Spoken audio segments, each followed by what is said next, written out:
A graça e a paz de nosso Senhor Jesus Cristo, amados irmãos. Vamos aqui para mais um vídeo. Vamos trazer um assunto aqui que é pouco abordado nas igrejas, é pouco abordado nos ensinos bíblicos, nas escolas bíblicas, mas é um assunto pertinente.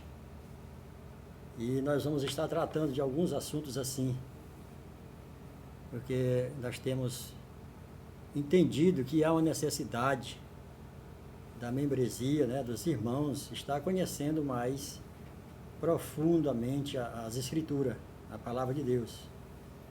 Até porque o próprio Senhor Jesus disse, lá em João, que ele diz que vocês se enganam, vocês erram em achar que as Escrituras têm a vida eterna.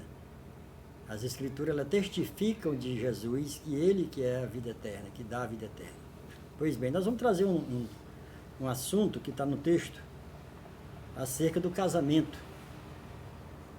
né? Que ali envolve ali também a questão do divórcio, né? Abordada ali pelos escribas, pelos fariseus, pelos doutores da lei, diante de Jesus. E nós vamos tratar desse assunto, trazendo luz a este texto e abrindo também para que você se inscreva no nosso canal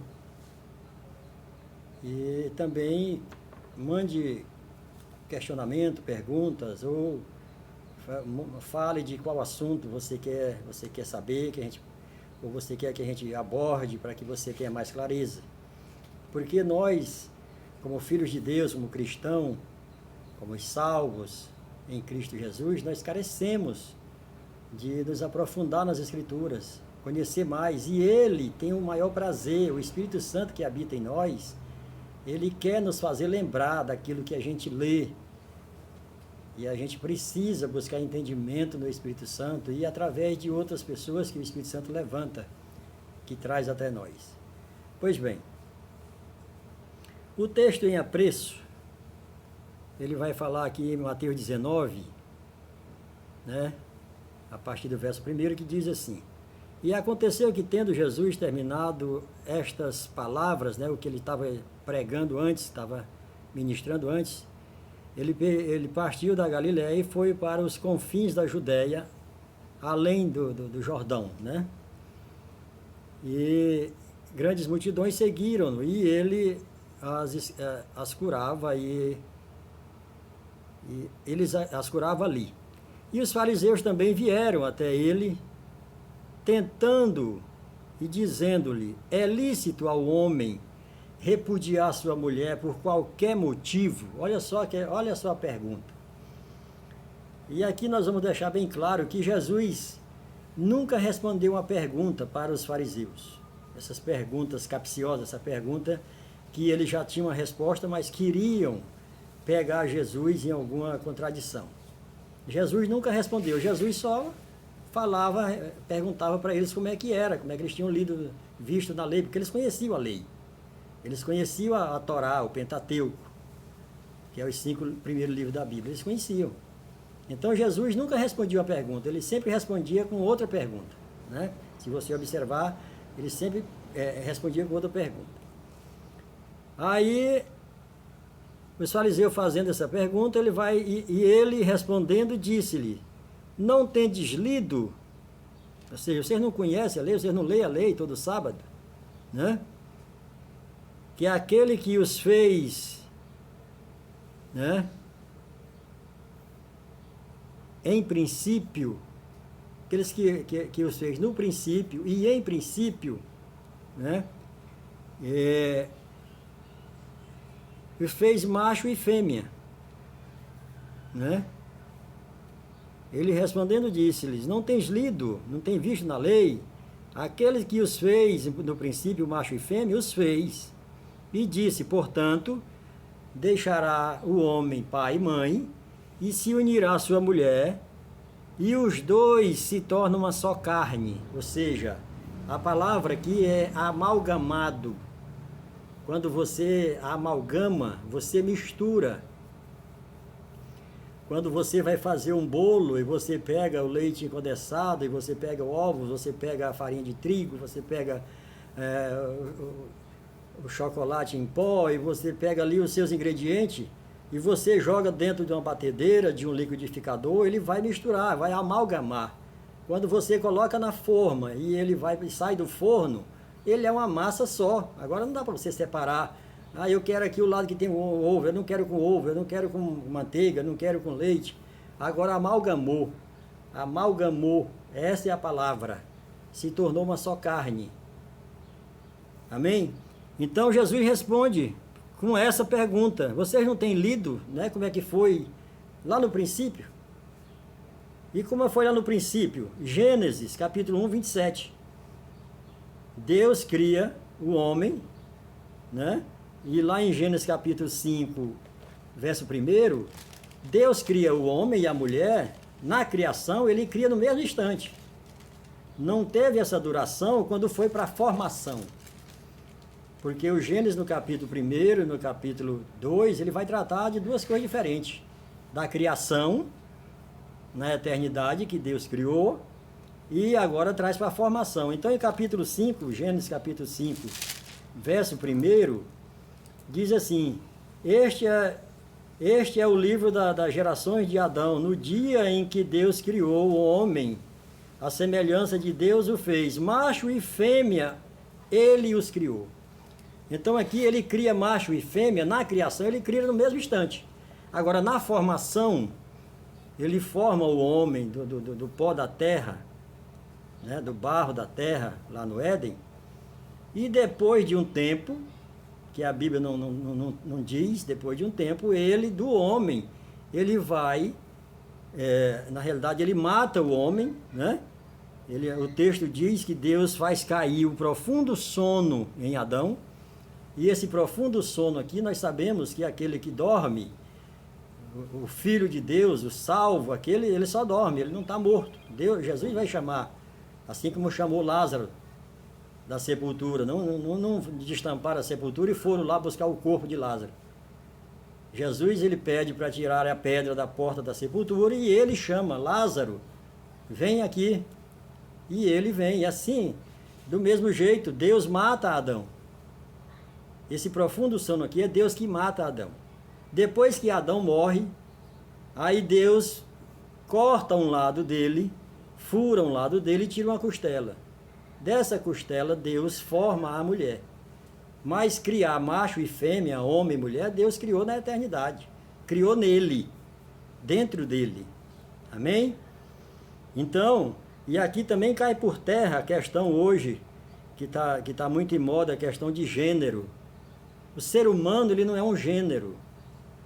O ser humano, ele é macho e fêmea, que Deus depois chamou o macho de homem e a fêmea chamou de mulher. Não tem gênero. Gênero é para objetos. Mesa, cadeira, isso tem gênero, masculino e feminino. Mas o ser humano não entra. O ser humano não é gênero. Qual é o gênero? Humano. Né? Não era para ter nas fichas cadastrais, quando a gente vai preencher, qual é o seu gênero. Ele está lá. A gente não pode nem colocar o correto, porque já está lá. É masculino ou é feminino? E agora querem inventar outra coisa aí. Mas na realidade tinha que ter assim, o gênero é humano, né? Macho ou fêmea. É assim que a Bíblia diz. Pois bem, aí Deus mata Adão. Do lado de Adão, Deus fura e tira uma costela e forma a mulher. Porque Deus só vai formar aquilo que já está criado. A criação, ela é anterior à formação. E aí vem a situação, as pessoas, em Mateus 19,6, quando ele continua aqui, 19,6, respondendo a pergunta dos fariseus, entregando a eles justamente outra pergunta, o que é que eles têm lido acerca da lei. E aí Jesus vai explicar agora, né? Versículo 6 ele diz: por isso eles não são mais dois, mas uma só carne. E portanto o que Deus ajuntou, o homem não tem como separar. Amalgamou. O que Deus amalgamou, agora não separa. É a mesma coisa que quando Cristo nos separou, nos salvou, nos resgatou, nos redimiu. Ele agora, o Espírito Santo agora habita em nós, agora amalgamou o Espírito de Deus com o nosso Espírito, está amalgamado. Agora não tem mais como nós nos perder de Deus, nós nos perder de Jesus, ou perder a salvação, como a igreja erroneamente vem pregando ao longo dos séculos. Não existe perda de salvação, assim como não existe, assim como o casamento não deixa de existir também. A pessoa diz, mas aí depois os fariseus, indagando a Jesus em outra situação, ele diz, olha, mas Moisés, ele permitiu dar carta de divórcio. Aí Jesus diz, mas foi por conta da dureza do coração deles, do coração de vocês. Mas em princípio é onde? Em Gênesis, capítulo 1, 27. Em princípio não é assim. Deus criou o homem e a mulher, e depois que o homem se junta com a mulher, se casa, né? A casa, casamento, acasalamento, é a mesma raiz, vem da mesma palavra, da mesma raiz. Não tem mais separação. Pode ser que você se separe aqui, os corpos, pega um documento aí no cartório e se separou. Mas no início não tinha papel. Lá no Antigo Testamento e até pouco tempo da nossa era, não tinha documento. Né? Na era mais antiga, o noivo nem escolhia a noiva, isso era coisa dos pais, os pais que escolhiam e pagavam um dote, e tudo isso aponta para Jesus. E aí vem a situação do texto que muita gente interpreta errado na própria igreja. Eu ministrando certa vez na escola bíblica, um pastor, ele até foi grosseiro comigo quando eu falei do texto, que está em Timóteo, capítulo 3, verso 2, que Timóteo diz, olha, aqueles que têm o chamado para o episcopado, ou seja, que vai dirigir congregação, que vai ser pastor, não é uma ordem ali, não é uma lei, mas ele diz, é bom que seja, que tenha marido de uma só mulher, né? Ou um homem de uma mulher só. E aí as pessoas pegam esse versículo da forma errada e diz, não, ele tem que ter uma só mulher. Ele casou 4, 5 vezes, mas ele só vive com uma. Mas para Deus, como nós colocamos aqui, segundo as Escrituras, o casamento ele não se desfaz. O que Deus uniu não separa, o homem não vai separar.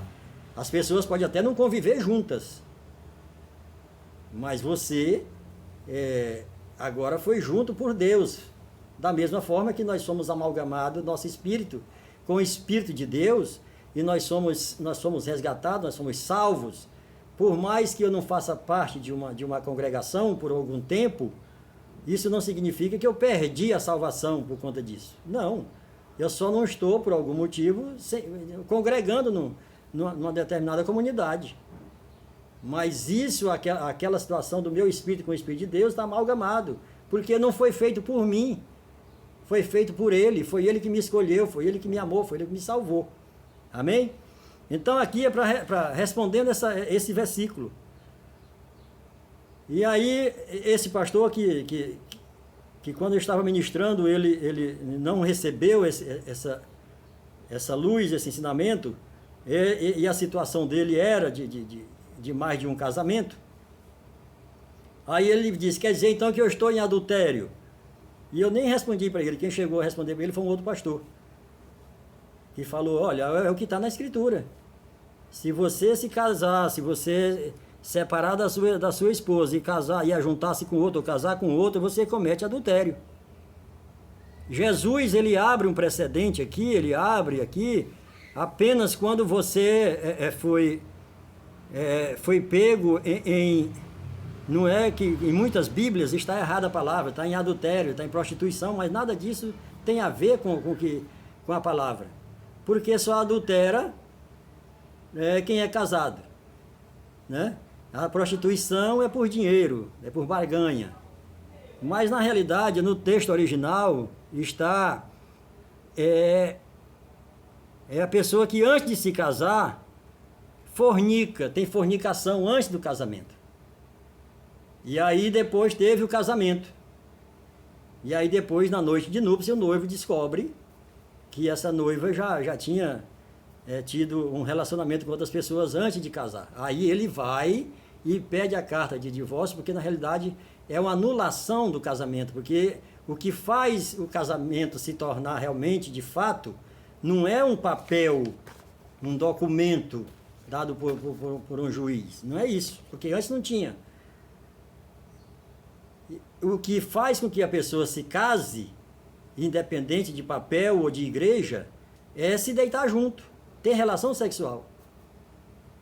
O apóstolo Paulo ele vai dizer isso, aquele que se deita com a prostituta, ele se corrompe, ele se torna prostituta também.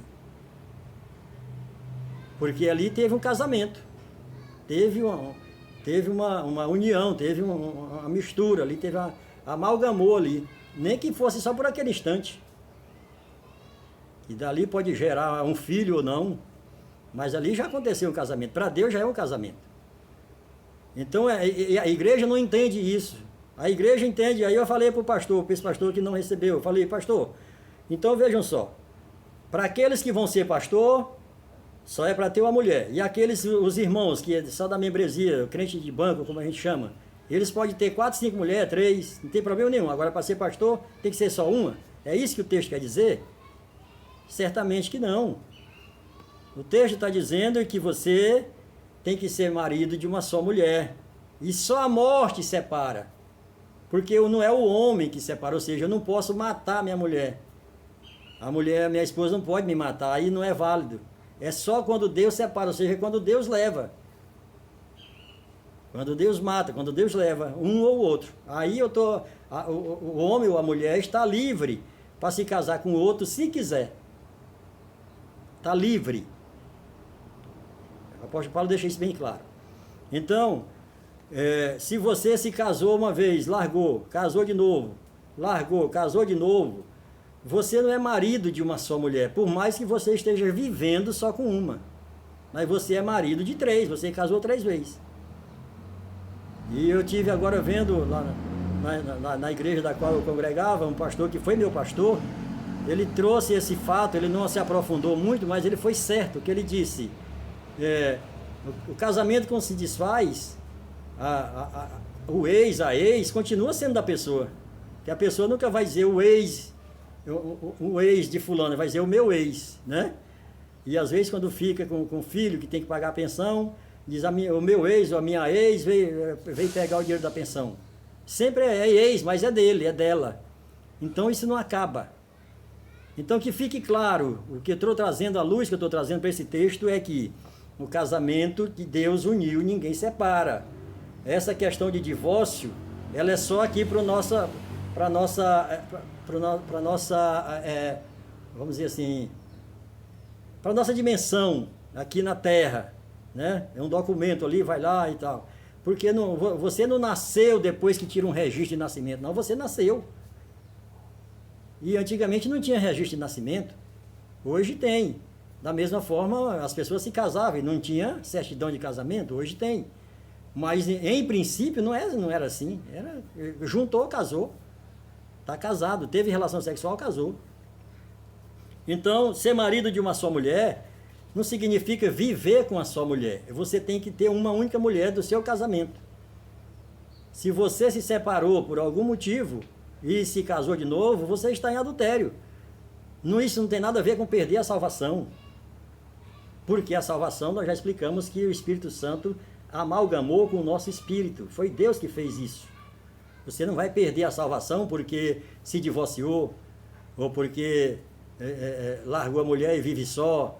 Se você pode estar vivendo do jeito que você quiser, mas você é salvo. Agora vai responder por isso. Nós vamos responder no tribunal de Cristo por aquilo que a gente fez, de bom ou de ruim. Vamos ser galardoados ou disciplinados, coisa que a igreja também não ensina.